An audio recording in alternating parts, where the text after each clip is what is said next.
With Nagash defeated, Alariel, goddess of life, went to work to heal the mortal realms from the death magics which threatened them all during the Soul Wars. Opposing the Necroquake, Alariel flooded the realms with life magic, restoring beings of old and birthing creatures of new. The sudden cleansing of death and abundant growth of life shook the lands, and none more than Gur. For the realm of Gur is saturated in beastly energy, making the land itself very much alive.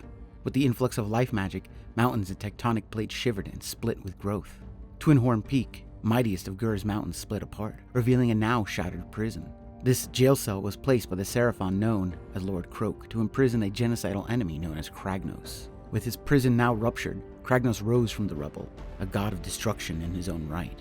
He traveled to the familiar lands of Dauntz where his people hailed from, only to find that they were gone, crushed under the plates of the continent Thondia. Rage filled the mighty god, and on his ancestral lands in the horizon he saw the city of Excelsis. Kragnos stormed north to sate his anger on the great city of Sigmar. On his path he crushed any Sigmarite stronghold he found, seeing them as an affront to his once mighty people.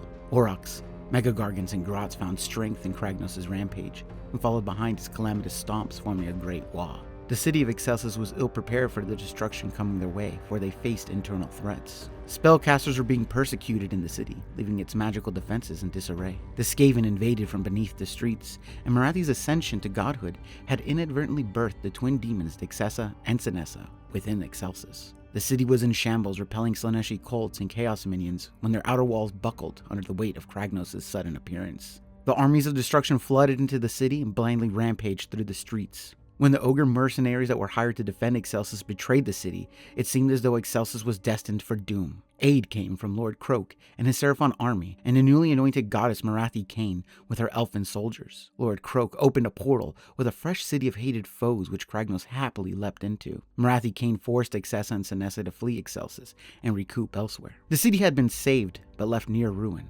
Morathi Kane was left unpunished for her conquest of Anvilgard, for saving Excelsis, and being shown favor by Grungni, the Great Maker. As an act of further diplomacy, Sigmar's wrathful hand toward Morathi was stayed by a present Grungni had created since the battle in Vindicarum: Thunderstrike armor.